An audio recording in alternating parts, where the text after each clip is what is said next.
नमस्कार दोस्तों। आज हम जिस टॉपिक के बारे में बात करने वाले हैं कि कैसे हम हमारी इम्यून सिस्टम को बूस्टअप करके इस समय जो ये बड़ी महामारी जो कोरोना वायरस कोविड-19 नामक जो बीमारी फैली हुई है उससे हम हमारे शरीर को कैसे बचा सके, कैसे प्रिवेंट कर सके, तो इस टॉपिक के बारे में आज हम बात करेंगे। आयुर्वेद के जो सिद्धांत है, अगर हम उसको डेली रूटीन में हमारी दिनचर्या में अच्छे से डिसिप्लिन से अगर अपना लेते हैं तो ये 100% पॉसिबल है कि हम इस बीमारी को हमारे शरीर में, हमारे घर में, हमारे फैमिली मेंबर्स को होने से बचा सकते हैं। तो आयुर्वेद का मूलभूत सिद्धांत क्या है? मूलभूत सिद्धांत ये है कि हमारे शरीर में कोई भी रोग उत्पन्न हो, चाहे ये इन्फेक्शन से रिलेटेड प्रॉब्लम हो या कोई भी तरह का डिजीज जो है, वो जब हमारे शरीर में उत्पन्न होता है तो उसका जो मूल कारण है वो ये होता है कि हमारे शरीर के जो वात, पित्त और कफ, ये जो तीन दोष जो बताए हुए हैं, ये तीन दोष में इम्बैलेंस होना या उसका जो बॉडी के अंदर जो मात्रा रहती है उसमें कहीं ना कहीं इम्प्रॉपोर्शन होना, जैसे किसी दोष का बढ़ना या किसी का कम हो जाना। जैसे कभी वात दोष बढ़ जाता है या पित्त दोष बढ़ जाता है या कभी कफ दोष बढ़ जाता है। तो ये तीनों जब या तीन में से दो या तीन में से कोई एक बढ़ जाता है तब हमारे शरीर में क्या होता है कि हमारी जो बॉडी की जो सेल्यूलर फंक्शंस है, हमारे शरीर के जितने भी सिस्टम है, जितने भी ऑर्गन्स है, उसके फंक्शन के ऊपर इसका डायरेक्टली प्रभाव पड़ता है और उस ऑर्गन्स के फंक्शन, उस सेल्स के जो फंक्शन होते हैं वो कमज़ोर होने लगते हैं।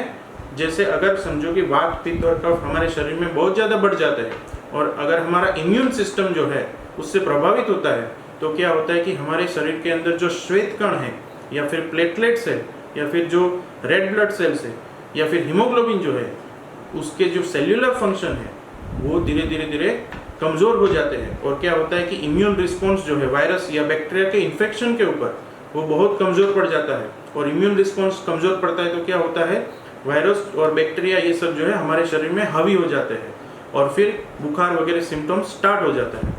तो मूल कारण जो है वो वात, पित्त और कफ, ये तीन दोष जो है उसका बढ़ना ही आयुर्वेद के हिसाब से किसी भी तरह के इन्फेक्शन या किसी भी तरह के रोग की उत्पत्ति का मुख्य कारण है।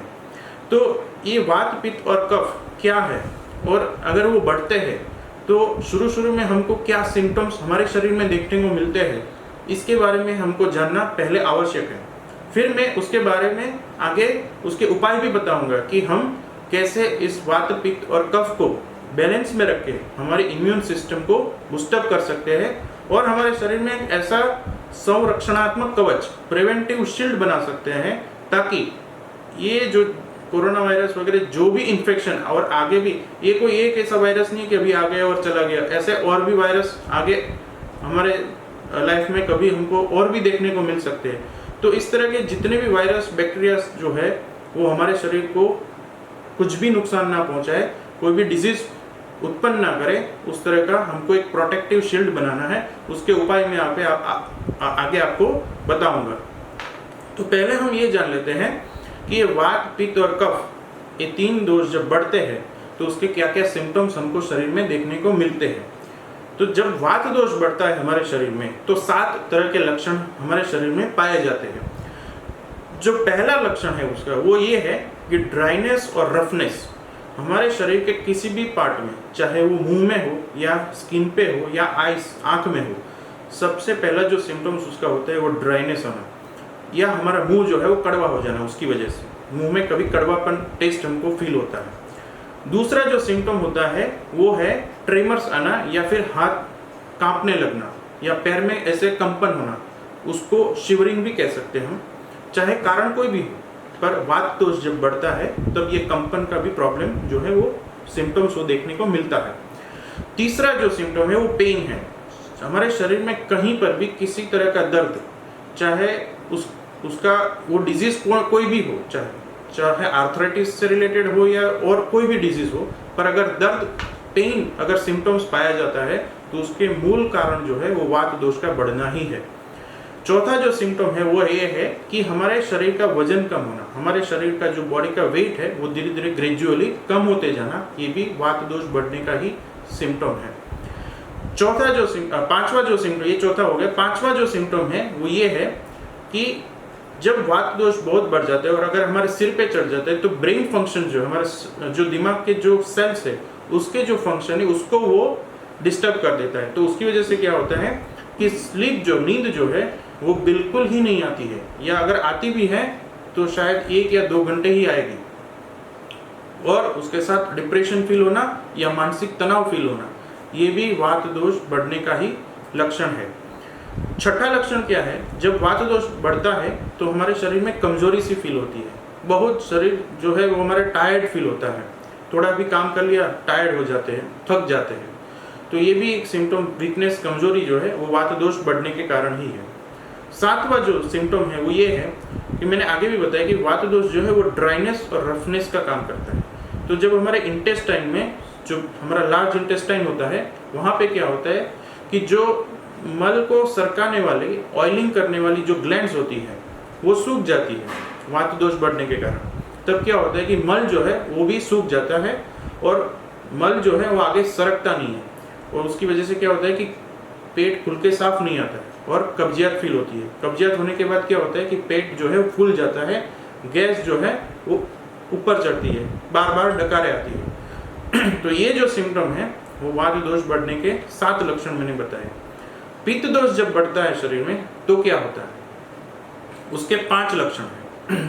उसका पहला लक्षण ये है कि हमारा चेहरा जो है वो फीका पड़ जाता है, निस्तेज हो जाता है, जो हमारे चेहरे का तेज जो होता है वो कम पड़ जाता है। दूसरा जो सिम्टम है वो जलन है, हमारे शरीर के किसी भी पार्ट में बर्निंग सेंसेशन होना, जलन होना, ये भी पित्त दोष बढ़ने के कारण ही होती है। जैसे यूरिन पास करते समय जलन होना, या फिर जैसे सीने में, पेट में जलन होना एसिडिटी की वजह से, या फिर आंखों में जलन होना, या कभी कभी स्टूल पास होता है तब भी जलन होती है। तीसरा जो सिम्टम है वो ये है कि दुर्गंध आना, हमारे शरीर में पसीने की बहुत तेज खराब बदबू आना, या फिर जब यूरिन पास करते हैं या स्टूल पास करते हैं तब भी बहुत गंदी स्मेल आती है, और वो तेजी से वो स्मेल जो है वो डेली बेस पे हमको परेशान करती रहती है। तो ये जो एकदम खराब बदबू आना हमारे शरीर में से, वो भी पित्त दोष बढ़ने का ही कारण है। चौथा जो सिम्टम है वो पित्त जब सिर के ऊपर चढ़ता है तो ब्रेन फंक्शन को कैसे डिस्टर्ब करता है, वो ये है कि हमारी याददाश्त जो है वो धीरे धीरे कमजोर हो जाती है, मेमोरी पावर जो है हमारी धीरे धीरे कमजोर पड़ने लगती है, और साथ में इरिटेशन बढ़ जाता है, मेंटल इरिटेशन जो है वो बढ़ जाता है। उसका क्या मतलब है कि चिड़चिड़ापन, हमारा नेचर जो है वो एग्रेसिव हो जाता है, हाइपर हो जाता है, बार बार छोटी छोटी बात पे गुस्सा आ जाता है। और 5वां सिम्टम ये है मिडनाइट स्लीप डिस्टर्बेंस। उसमें क्या होता है कि जैसे हम अगर 10-11 बजे रात को सो गए तो नींद तो आ जाती है पहले, फिर क्या होता है 2-3 बजे जो मिडनाइट का टाइम होता है, मध्य रात्रि का टाइम, उसमें हमारी नींद खुल जाती है, चाहे वो बुरे सपने की वजह से या कोई भी कारण हो, पर वो टाइम पे नींद खुल जाती है, फिर नींद आती ही नहीं है, या फिर आती है तो मुश्किल से 1-2 घंटे की नींद ही आती है। तो ये जो 5 लक्षण मैंने बताए ये पित्त दोष बढ़ने के हैं। फिर अभी कफ दोष जब बढ़ता है तो 3 लक्षण मुख्य रूप से पाए जाते हैं हमारे शरीर में। उसमें पहला जो लक्षण है वो ये है ड्राउजीनेस। ड्राउजीनेस मतलब क्या है कि अगर हमने रात को 8 घंटे नींद अच्छे से की भी है तो भी पूरे दिन जो है नींद जैसा ही लगता है हमको, आँख जो है वो भारी ही लगती है और नींद जैसा ही फील होता है। दूसरा जो सिम्टम है वो शरीर भारी लगना, बॉडी जो है एकदम हैवी हो जाना, वेट जो है वो बढ़ जाना, बॉडी का वेट धीरे धीरे बढ़ते जाना, और चेहरे पे, हाथ पे और पैरों में सूजन जैसे फील होना, पफीनेस जैसे फील होना। तीसरा जो सिम्टम है वो ये है कि जब भी हम थोड़ा चलते हैं या थोड़ा काम करते हैं तो हमारी सांस फूल जाती है, हांफ चढ़ने लगती है, साथ में थोड़ी खांसी, सूखी खांसी भी हो सकती है या कफ बलगम वाली खांसी भी हो सकती है, और साथ में जुकाम जैसे भी फील हो सकता है। तो ये जो मैंने 3 लक्षण बताए ये कफ दोष जब बढ़ता है हमारे शरीर में तब ये पाया जाता है। तो ये जब तीनों दोष, वात, पित्त और कफ, ये जब बढ़ते हैं हमारे शरीर में तो क्या होता है कि हमारी जो इम्यून सिस्टम है उसको वीक कर देते हैं, कमज़ोर कर देते हैं। तो इस तरह के अगर लक्षण आपको, कुछ भी लक्षण आपके शरीर में है तो उसका उपाय करना बहुत ज़रूरी है, ताकि आप अपनी वात, पित्त, कफ को बैलेंस में रखेंगे तो आपकी इम्यून सिस्टम जो है वो बेहद ही मजबूत रहेगी। तो इसके उपाय क्या है? तो वात तो जो बढ़ता है उसका उपाय ये है कि उसको बैलेंस में रखने के लिए रात को सोते वक्त 100 ml जितना दूध, यानी 1 कप जितना दूध लेना है। उसमें आधा चम्मच पिपरी मूल का पाउडर, जिसको गंठोड़ा भी बोलते हैं, उसका पाउडर आधा चम्मच, और साथ में 1 नंग इलायची, 1 पीस इलायची का थोड़ी सी मिश्री डाल के उस दूध को थोड़ा गर्म कर लीजिए, पका लीजिए।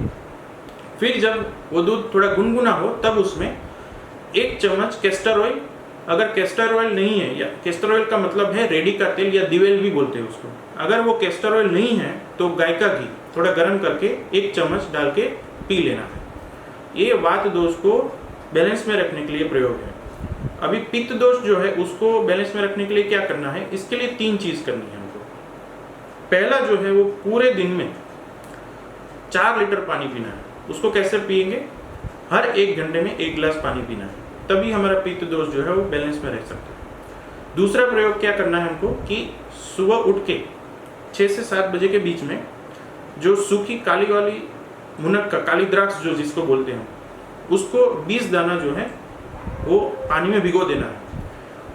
फिर 2 से 3 बजे दोपहर के टाइम पे उसको मिक्सर ग्राइंड करके उसको निचोड़ के उसका जो रस निकलता है वो हमको आधा कप 1 कप जितना रस निकलेगा वो पी लेना है। तीसरा जो प्रयोग है वो है मूंग का पानी। मूंग जो हरे मूंग जो आते हैं वो 10 से 20% ही लेना है, ज़्यादा नहीं। 80% जितना पानी उसको एक कुकर में डाल के उसमें थोड़ा जीरा पाउडर, सूखा धनिया और सेंधा नमक या फिर काला नमक डाल के बॉईल कर देना है। फिर क्या करना है, बॉईल करने के बाद उसको थोड़ा ग्राइंड कर देना है और जो पानी निकलता है, जो मूंग का जो पानी निकलता है, उसको एक कटोरी में गुनगुना पीना है। ये प्रयोग जो है दोपहर में 12-1 बजे के आसपास करना है। तो ये 3 जो प्रयोग करेंगे उससे पित्त दोष जो है वो बैलेंस में रहेगा।